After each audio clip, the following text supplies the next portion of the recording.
Namaku Julius, dan aku adalah anak dari seorang pendekar besar bernama Gladius.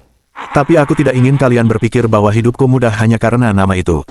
Jika ada, nama besar ayahku lebih sering menjadi beban daripada kehormatan. Orang-orang selalu berbicara tentang Gladius sebagai pahlawan yang menyelamatkan negeri ini dari kehancuran, pendekar yang tak terkalahkan dengan pedang besarnya yang dapat menghancurkan batu sekalipun.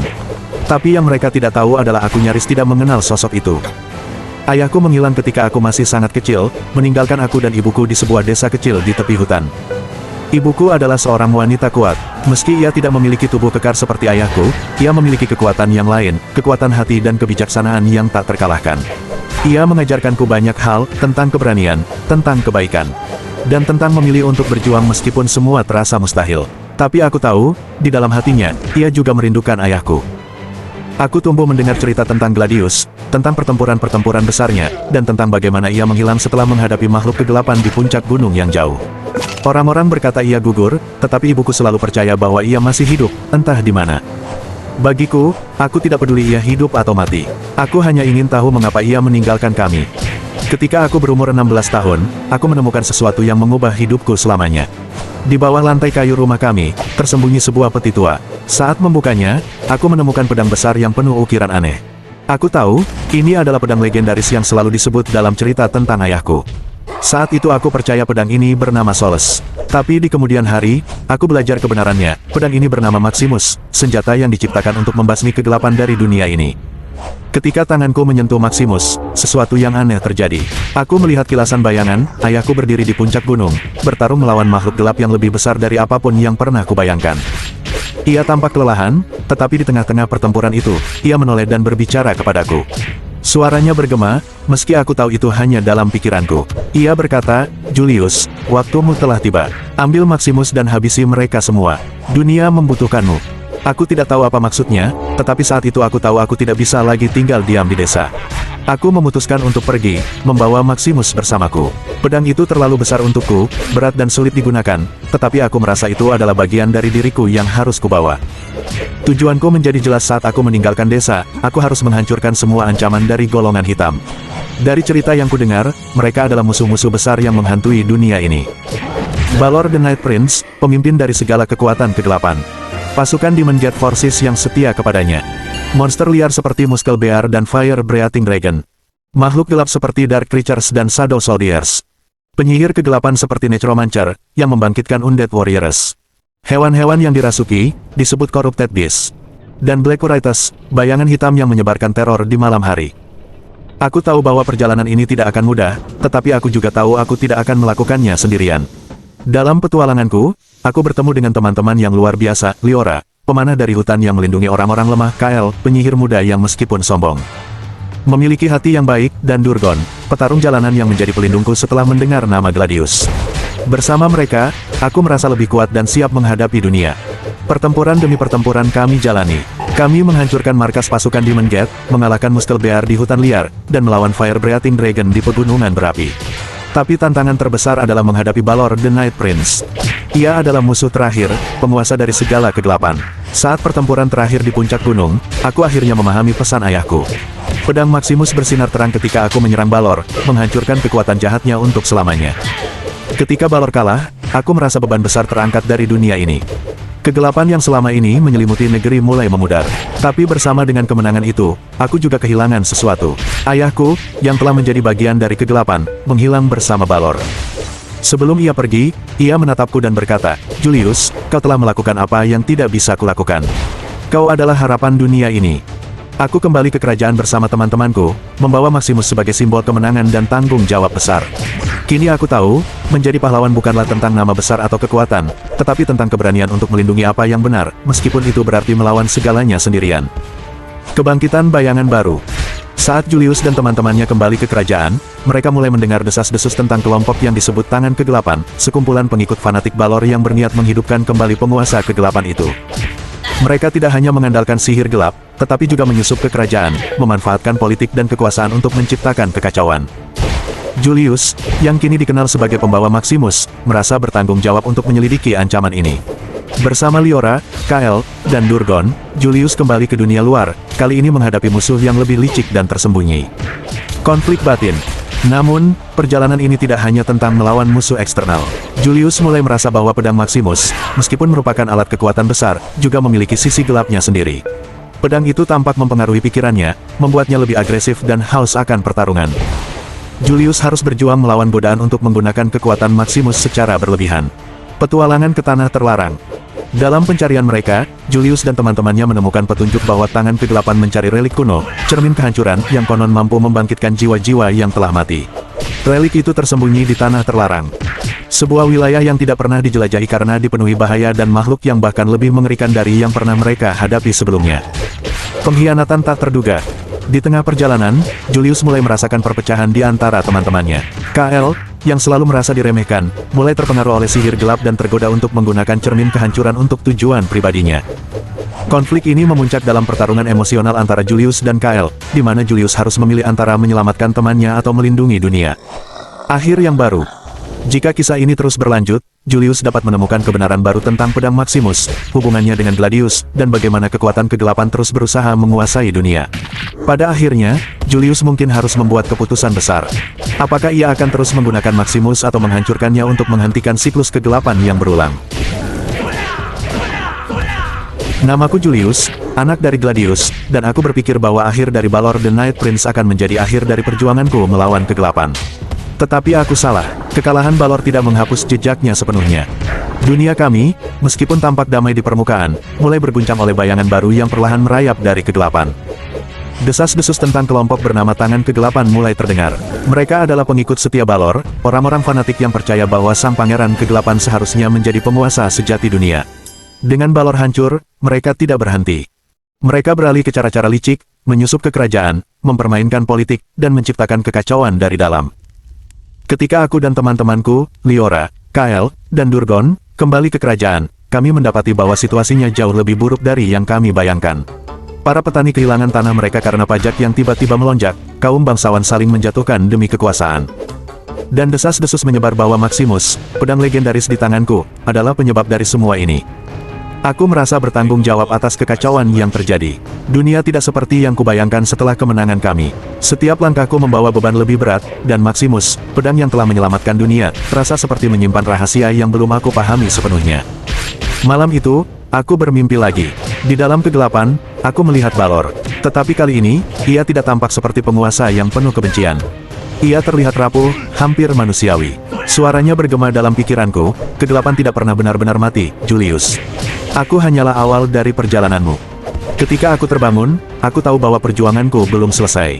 Aku harus menghentikan tangan kegelapan sebelum mereka menemukan cara untuk membangkitkan Balor atau sesuatu yang lebih buruk. Bersama teman-temanku, aku memutuskan untuk menyelidiki keberadaan kelompok itu. Dan langkah pertama kami membawa kami ke desa-desa terpencil yang dihantui oleh keputusasaan.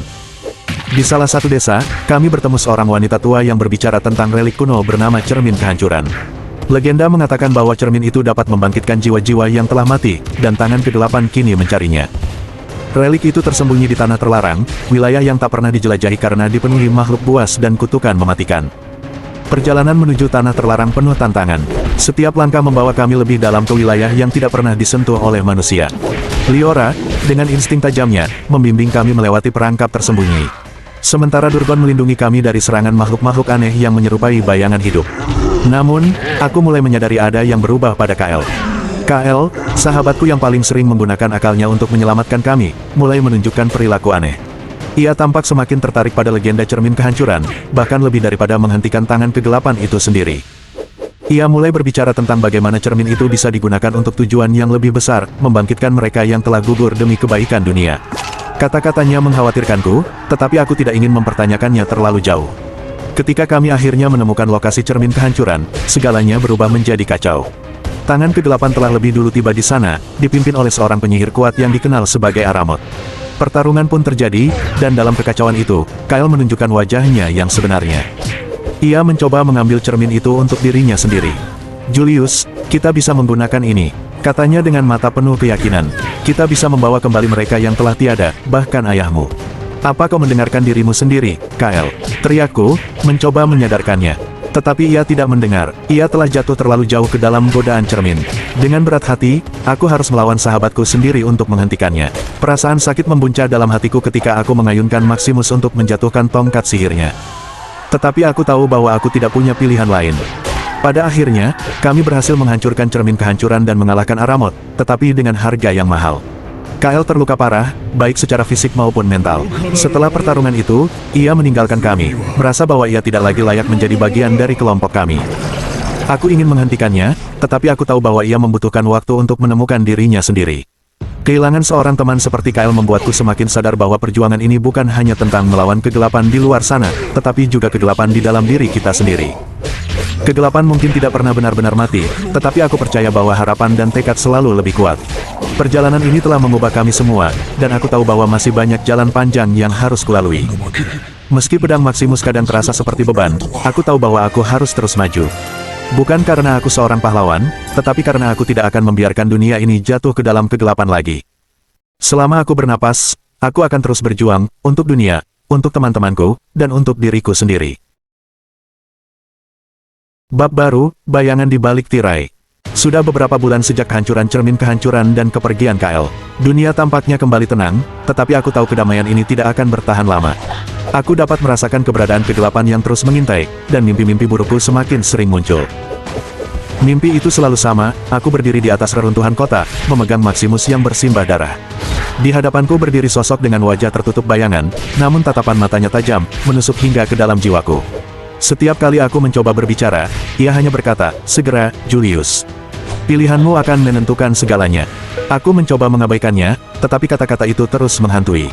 Pada suatu malam, seorang utusan dari kerajaan datang ke markas kecil kami di perbatasan.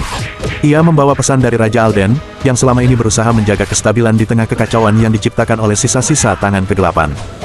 Utusan itu berkata bahwa sebuah artefak kuno, yang dikenal sebagai tiga segel penjaga, telah ditemukan oleh salah satu sekte yang berafiliasi dengan tangan kegelapan.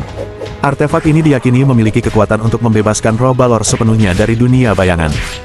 Ada yang mengkhianati kerajaan, kata utusan itu dengan suara gemetar. Kami yakin seseorang di dalam istana membantu mereka. Kabar ini mengejutkan kami. Jika benar ada pengkhianat di dalam istana, ini berarti bahaya lebih besar sedang mengancam. Raja Alden meminta bantuan kami untuk menyelidiki dan memastikan bahwa tiga segel tidak jatuh ke tangan yang salah. Aku, Liora, dan Durgon menerima tugas itu tanpa ragu.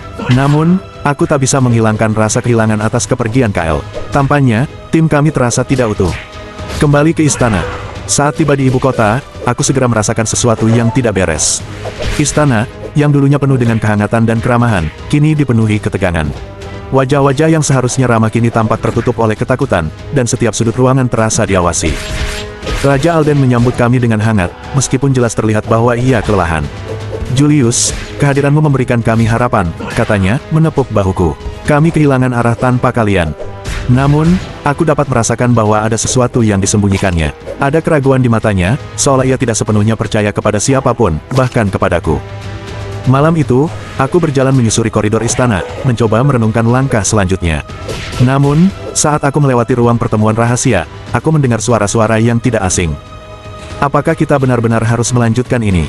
Jika Julius tahu, dia akan menghentikan kita. Suara itu, yang membuat darahku membeku, adalah milik Kyle. Aku mendorong pintu itu dengan cepat, dan di sana berdiri Kyle bersama seorang bangsawan yang mengenakan jubah ungu kerajaan. Kyle tampak terkejut, tetapi ia segera menyembunyikan ekspresinya dengan senyuman masam. "Aku tahu kau akan datang, Julius," katanya dengan nada dingin. "Aku sudah menunggumu." Aku mencoba menahan amarahku. "Apa yang kau lakukan di sini, Kyle? Apa kau tahu apa yang sedang kau bantu mereka lakukan?" Kyle melangkah maju, matanya tajam dan penuh tekad. "Tentu saja aku tahu, tiga segel penjaga adalah satu-satunya cara untuk memperbaiki dunia ini. Kau tidak mengerti, Julius. Dunia ini membutuhkan keseimbangan, dan kegelapan adalah bagian dari itu." "Keseimbangan," suaraku meninggi. "Berapa banyak nyawa yang harus dikorbankan untuk apa yang kau sebut keseimbangan itu?" Namun, sebelum aku bisa mendapatkan jawaban, Kyle menghilang bersama bangsawan itu dalam kabut gelap yang aneh. Aku hanya bisa berdiri diam, merasa dikhianati untuk kedua kalinya. Perburuan tiga segel. Pagi berikutnya, kami mendapat laporan bahwa salah satu segel telah ditemukan di reruntuhan menara abisal di utara. Aku dan teman-temanku bergegas menuju lokasi itu, tetapi kami tahu bahwa Kyle dan sekutunya mungkin sudah lebih dulu bergerak. Perjalanan menuju menara penuh dengan rintangan. Bayangan gelap menyerang kami di sepanjang jalan, seolah-olah ingin menghentikan kami untuk mencapai tujuan. Namun, yang paling sulit adalah melawan keraguanku sendiri. Aku terus bertanya-tanya, apakah aku yang salah? Apakah aku terlalu keras terhadap Kyle? Jika aku berada di posisinya, apakah aku juga akan memilih jalan yang sama? Ketika kami tiba di Menara Abisal, kami disambut oleh pasukan tangan kegelapan yang dipimpin oleh seorang wanita bertopeng. Ia memperkenalkan dirinya sebagai Ardelia, tangan kanan Aramot yang telah kami kalahkan sebelumnya. "Selamat datang, Julius," katanya dengan nada mengejek. "Kael mengatakan bahwa kau akan datang, dan dia benar seperti biasa." Pertarungan pun tak terelakkan. Ardelia adalah lawan yang tangguh, menggunakan sihir ilusi untuk membingungkan kami. Namun, aku tahu bahwa Maximus memiliki kekuatan untuk melihat melalui tipuannya. Dengan kerja sama tim yang erat, kami berhasil mengalahkannya, tetapi Kael tidak ada di sana. Kami menemukan segel pertama, tetapi ada sesuatu yang aneh. Saat aku menyentuhnya, aku merasakan semburan energi gelap yang menyerang pikiranku. "Julius," suara Balor kembali bergema dalam pikiranku. "Segel ini adalah bagian dari rencanaku. Kau tidak bisa menghindarinya." Aku terjatuh, terengah-engah, sementara Liora bergegas membantuku. Segel ini bukan hanya artefak biasa, ia adalah bagian dari sesuatu yang jauh lebih besar, sesuatu yang bisa menghancurkan dunia jika jatuh ke tangan yang salah. Aku tahu bahwa perjalanan ini akan lebih berbahaya dari yang pernah kubayangkan. Dengan satu segel di tangan, kami harus menemukan dua lainnya sebelum Kael dan sekutunya. Namun, di lubuk hatiku, aku tahu bahwa perjuangan ini bukan hanya melawan tangan kegelapan atau bayangan Balor. Ini adalah perjuangan melawan diriku sendiri, melawan keraguanku, ketakutanku, dan keputusan yang mungkin akan mengubah segalanya. Perjalanan baru telah dimulai, dan aku hanya bisa berharap bahwa aku memiliki kekuatan untuk menghadapinya. Malam itu, kami berkumpul di sekitar api unggun di luar Menara Abisal. Liora sedang membersihkan luka di lengannya, sementara Durgon sibuk mempersiapkan persediaan untuk perjalanan berikutnya. Udara dingin menggigit kulit, tapi aku lebih terganggu oleh pikiran yang terus menghantuiku. Segel pertama ada di tangan kami, tapi suara Balor yang bergaung dalam pikiranku membuatku meragukan setiap langkahku. Liora memperhatikan ekspresiku yang gelisah dan duduk di sebelahku. "Kau tidak bisa menyalahkan dirimu sendiri atas semua ini, Julius," katanya dengan suara lembut. "Kael membuat pilihannya sendiri." Aku tahu, jawabku pelan, menatap nyala api. Tapi aku tak bisa menghilangkan perasaan bahwa aku gagal sebagai pemimpin. Jika aku bisa menyadarkannya lebih awal, mungkin ini semua tidak akan terjadi. Liora meletakkan tangannya di bahuku.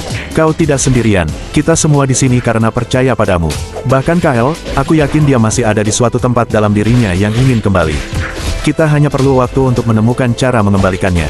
Aku mengangguk, meski kata-katanya tak sepenuhnya menghapus rasa bersalah di hatiku. Malam itu, aku tidur dengan mimpi yang sama. Kota yang hancur, Maximus yang berlumuran darah, dan suara bayangan itu lagi, kali ini lebih jelas. Waktu terus berjalan, Julius. Kegelapan tidak menunggu. Keesokan paginya, kami menerima pesan baru dari Raja Alden. Segel kedua telah ditemukan di hutan Eldara, tempat yang terkenal dengan misteri dan keindahannya, tetapi juga bahayanya. Hutan itu dipenuhi makhluk roh yang melindungi rahasia kuno. Dan hanya sedikit yang kembali setelah memasuki wilayah itu. Aku tak punya pilihan selain melanjutkan perjalanan. Dalam perjalanan menuju Eldara, kami mulai merasakan efek dari segel pertama. Maximus, pedang yang selalu terasa seperti perpanjangan dari diriku sendiri, mulai berubah. Bilahnya yang biasanya memancarkan cahaya biru keemasan kini berkilauan dengan semburat gelap yang menyerupai bayangan bergerak. Suara Balor kembali bergema setiap kali aku mencoba menggunakan Maximus untuk melawan bayangan yang menyerang kami. "Pedang itu mulai terkontaminasi, Julius," kata Durgon saat kami berhenti di pinggir sungai untuk beristirahat. "Kita harus mencari cara untuk memurnikannya sebelum terlambat." "Aku tahu," jawabku, menatap pedang itu dengan cemas. "Tapi tanpa Maximus, kita takkan bisa menghadapi musuh yang akan datang. Aku hanya berharap aku cukup kuat untuk mengendalikan ini." Ketika kami tiba di hutan Eldara, suasana berubah drastis. Udara di sini terasa berat, dan sinar matahari hampir tak bisa menembus pepohonan raksasa yang membentang hingga ke langit. Suara bisikan terdengar di telinga kami, meski tak ada orang lain di sekitar. Makhluk-makhluk roh mulai muncul dari bayang-bayang, mengamati setiap langkah kami. Liora, dengan naluri alaminya sebagai pemburu, membimbing kami melewati jalan-jalan tersembunyi yang menghindarkan kami dari jebakan. Namun, semakin jauh kami masuk, semakin kuat kehadiran kegelapan yang aku rasakan. Di tengah hutan, kami akhirnya menemukan lokasi segel kedua, sebuah altar kuno yang dikelilingi oleh lingkaran batu bercahaya. Namun, sebelum kami bisa mendekat, Kael muncul dari balik bayang-bayang bersama sekelompok prajurit tangan kegelapan. "Julius," katanya, langkahnya penuh percaya diri. "Kau benar-benar tak bisa membiarkan aku menyelesaikan ini, bukan?" Aku menggenggam Maximus erat-erat. "Kael, hentikan ini. Kau tidak tahu apa yang sedang kau mainkan." "Aku tahu lebih banyak daripada yang kau pikirkan," jawabnya, mengangkat tongkat sihirnya yang memancarkan cahaya ungu gelap. "Aku melihat kemungkinan dunia baru, Julius. Dunia di mana tidak ada lagi penderitaan atau kehancuran. Dan segel ini adalah kuncinya. Apa harga dari dunia itu, Kael? Berapa banyak yang harus dikorbankan demi ambisimu? Ia tidak menjawab, sebaliknya, ia memerintahkan pasukannya untuk menyerang. Pertarungan pun pecah. Aku menggunakan Maximus untuk menangkis serangan pertama. Cahaya gelap dari pedang itu bercampur dengan kilauan teknik Celestial Arc, tebasan berbentuk sabit yang melesat ke arah musuh. Teknik itu memotong barisan pertama pasukan Kael. Tetapi aku merasakan kekuatan gelap yang mengalir dari pedang itu semakin menguasai pikiranku. Durgon dan Liora melindungi altar sementara aku menghadapi Kael secara langsung. Ia menggunakan sihir untuk menciptakan ilusi yang membingungkanku, tetapi aku mengaktifkan teknik Truthseeker's Gaze, kemampuan Maximus yang memungkinkan aku melihat melalui tipu daya. Aku tidak ingin melawanmu, Kael, kataku, mencoba sekali lagi untuk menjangkau temanku. Tolong, hentikan ini sebelum terlambat. Terlambat untuk apa? Jawabnya dengan senyum masam. Kau tidak pernah mengerti, Julius. Dunia ini membutuhkan lebih dari sekadar harapan. Dunia ini butuh kekuatan. Ia melancarkan serangan terakhir dengan tongkat sihirnya, menciptakan semburan energi yang hampir menghancurkan altar. Dengan teknik terakhir, Guardians Aegis, aku memanfaatkan kekuatan Maximus untuk menciptakan perisai energi besar yang melindungi altar dan teman-temanku. Pertarungan itu berakhir dengan Kael mundur bersama pasukannya, tetapi tidak sebelum ia meninggalkan pesan terakhir. Kita akan bertemu lagi, Julius. Dan kali ini, aku tidak akan menahan diri. Kami berhasil mengamankan segel kedua, tetapi aku tahu waktuku semakin sedikit. Maximus semakin berat setiap kali aku menggunakannya, dan aku tahu bahwa aku harus menemukan cara untuk menyucikan pedang ini sebelum kegelapan benar-benar menguasai kami semua. Di balik bayangan hutan Eldara, aku hanya bisa berharap bahwa aku masih memiliki kekuatan untuk melanjutkan perjalanan ini. Malam itu,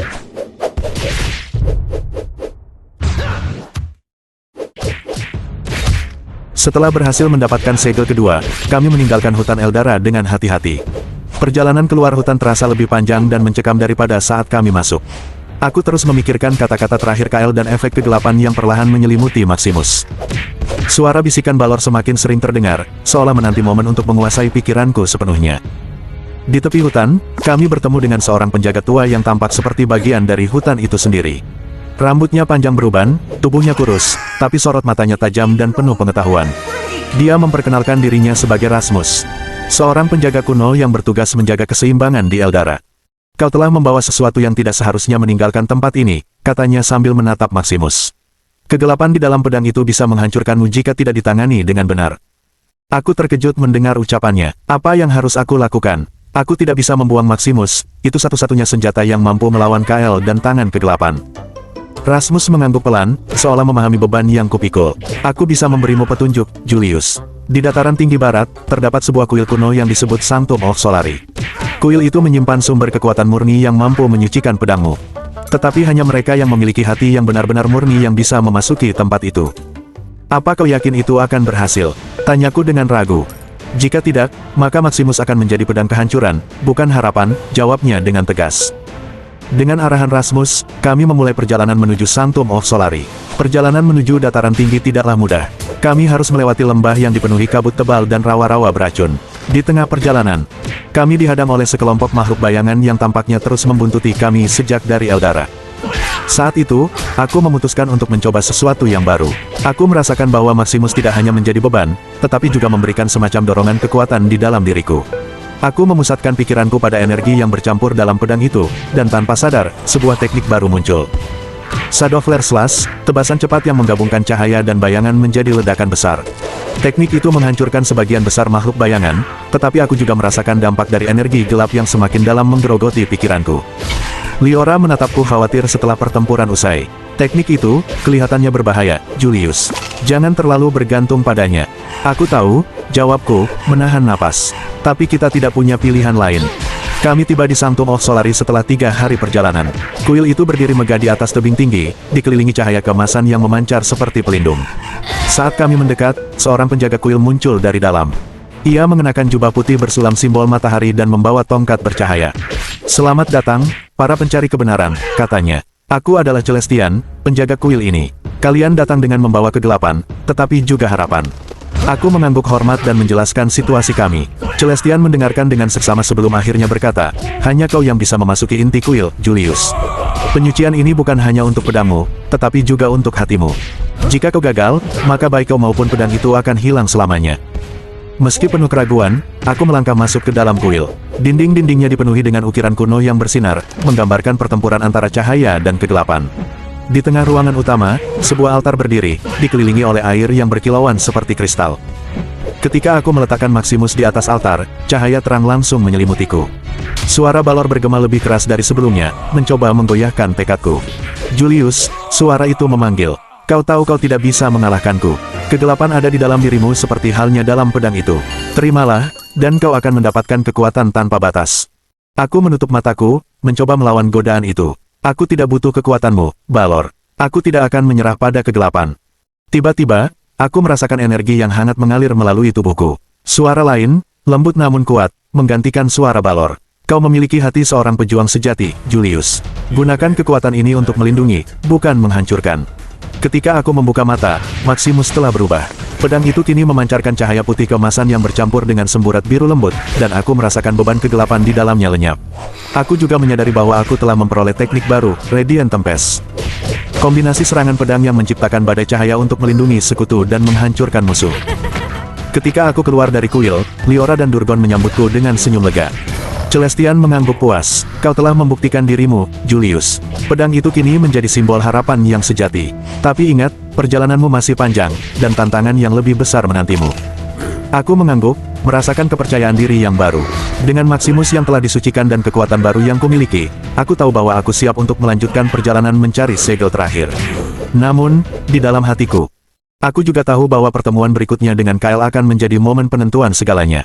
Aku hanya bisa berharap bahwa pada akhirnya, aku masih memiliki kekuatan untuk membuat pilihan yang benar. Kami meninggalkan Sanctum of Solari dengan semangat baru, tetapi juga dengan bayangan ketidakpastian yang terus menghantui. Maximus, yang kini memancarkan energi murni, terasa seperti bagian dari diriku yang baru. Cahaya keemasannya memberikan rasa tenang, tetapi di sisi lain, aku tahu tantangan berikutnya akan semakin berat. Segel terakhir masih tersembunyi, dan Kyle pasti telah bergerak lebih cepat untuk mencapainya. Saat kami melintasi dataran tinggi menuju perbatasan utara, sebuah badai aneh menghalangi perjalanan kami. Angin kencang bercampur dengan serpihan es, menciptakan pemandangan yang mematikan. Di tengah badai itu, sebuah sosok muncul, membawa hawa dingin yang menusuk tulang. Dia adalah seorang wanita berpakaian jubah biru gelap, rambutnya menjuntai seperti salju yang membeku. Aku adalah Frostwarden Eris, penjaga badai abadi, katanya dengan suara sedingin angin utara. Tidak ada yang bisa melewati wilayah ini tanpa membuktikan kekuatan dan tujuan mereka. Kami mencari segel terakhir, kataku dengan tegas. Perjalanan kami tidak untuk kehancuran, tapi untuk menyelamatkan dunia dari kegelapan. Eris memandangku dengan mata tajam seperti es. Mereka yang membawa cahaya juga bisa membangkitkan kehancuran jika tidak berhati-hati. Aku akan memujimu, Julius, pemegang Maximus. Tunjukkan bahwa tekadmu tidak rapuh seperti es yang retak. Pertarungan pun dimulai. Eris memanggil tombak es raksasa dari udara dan meluncurkannya ke arahku. Aku menggunakan teknik baru, Radiant Tempest, menciptakan badai cahaya untuk menangkis serangan-serangannya. Namun, serangan Eris semakin cepat dan mematikan. Aku harus berpikir lebih cepat jika ingin bertahan. Di tengah tekanan itu, aku merasa ada sesuatu di dalam Maximus yang beresonansi dengan badai. Aku memusatkan energiku pada pedang, mencoba menyelaraskan kekuatan cahaya dan elemen di sekitarnya. Sebuah teknik baru lahir, Aurora Blade. Tebasan yang memancarkan cahaya pelangi dan mampu menghancurkan es serta menciptakan kehangatan di tengah badai. Teknik itu membuat Eris terhenti sejenak, dan aku berhasil memanfaatkan momen itu untuk melucuti tombaknya. Eris tersenyum tipis, meski wajahnya tetap dingin. Kau telah menunjukkan bahwa tekadmu cukup kuat untuk menahan badai. Tapi ingat, Julius, badai terbesar bukanlah yang ada di luar, melainkan yang ada di dalam dirimu. Dia menghilang dalam pusaran salju, tetapi sebelum pergi, dia memberikan sesuatu padaku, sebuah kristal es bercahaya. Gunakan ini ketika hatimu dirundung kegelapan. Itu akan membantumu menjaga keseimbangan. Kami melanjutkan perjalanan setelah badai reda. Kristal pemberian Eris terasa seperti peringatan sekaligus perlindungan, sesuatu yang akan kubutuhkan di masa depan.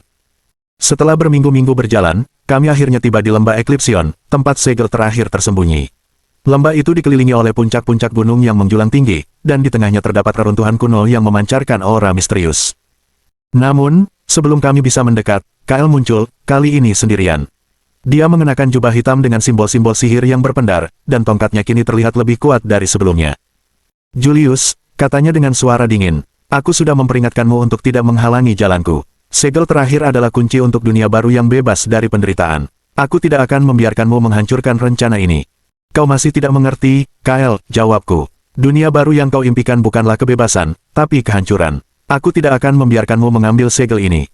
Kalau begitu, bersiaplah untuk jatuh, teman lama. Pertarungan antara aku dan Kael pun dimulai. Kali ini, kekuatannya jauh lebih besar dari sebelumnya. Dia memanipulasi bayangan dan menciptakan makhluk gelap untuk menyerangku. Aku menggunakan Aurora Blade dan Radiant Tempest untuk melawan, tetapi Kael tampaknya selalu selangkah lebih maju. Setiap kali aku mencoba menyerangnya, dia menciptakan ilusi yang membingungkanku. Di tengah pertempuran, aku menyadari bahwa Maximus memberikan energi baru, tetapi aku belum sepenuhnya memahaminya. Aku memfokuskan pikiranku pada pedang, mencoba menyatukan semua teknik yang telah kupelajari. Sebuah kekuatan baru muncul, Celestial Convergence, serangan kombinasi yang menggabungkan cahaya, bayangan, dan elemen-elemen alam. Teknik ini menciptakan ledakan besar yang menghancurkan ilusi Kael dan mendorongnya mundur. Kael, meski terluka, tersenyum dengan penuh percaya diri. Pertempuran ini belum selesai, Julius. Tapi aku akan mengingat kekuatanmu. Kita akan bertemu lagi di akhir perjalananmu. Dia menghilang bersama bayangan, meninggalkan kami di reruntuhan. Di tengah reruntuhan itu, aku menemukan segel terakhir, sebuah bola cahaya emas yang memancarkan energi kehidupan. Ketika aku menyentuhnya, aku merasakan kekuatan besar mengalir ke dalam tubuhku. Seolah semua teknik dan kekuatan yang pernah kupelajari menjadi satu kesatuan yang utuh. Aku tahu perjalananku belum berakhir. Dengan ketiga segel di tangan kami, aku harus mempersiapkan diri untuk pertempuran terakhir melawan Kael dan Balor. Dunia berada di ambang kehancuran, tetapi aku bersumpah, dengan semua yang kumiliki, aku tidak akan membiarkan kegelapan menang. Baik teman-teman, itulah akhir dari perjalanan Julius untuk saat ini. Gimana menurut kalian, seru nggak? Apakah kalian merasa perjalanan Julius semakin menarik dengan semua konflik, teknik baru, dan tantangan yang semakin berat? Kalau kalian suka, jangan lupa kasih rating dari 1 sampai 10 di kolom komentar, ya. Mimin pengen tahu pendapat kalian, apakah cerita ini layak dilanjutkan dan seperti apa ekspektasi kalian ke depannya. Jangan lupa juga untuk share cerita ini ke teman-teman kalian, biar makin banyak yang ikut mendukung perjuangan Julius melawan kegelapan. Oh iya, buat kalian yang punya teori atau ide tentang ending cerita ini, langsung tulis aja di kolom komentar. Siapa tahu ide kalian bakal Mimin masukkan ke cerita berikutnya. Dan yang paling penting, jangan lupa support channel ini dengan cara like video ini, subscribe, dan aktifkan lonceng notifikasi supaya kalian nggak ketinggalan cerita seru lainnya. Mimin selalu berusaha memberikan konten terbaik untuk kalian, jadi dukungan kalian adalah bahan bakar semangat Mimin. Terima kasih banget buat kalian yang udah nonton sampai habis. Semoga kalian semua sehat, rezekinya lancar, dan selalu bahagia. Sampai jumpa di cerita berikutnya, tentunya hanya di channel favorit kita semua, Dark Nova. Stay safe, stay creative, and keep shining. Bye-bye.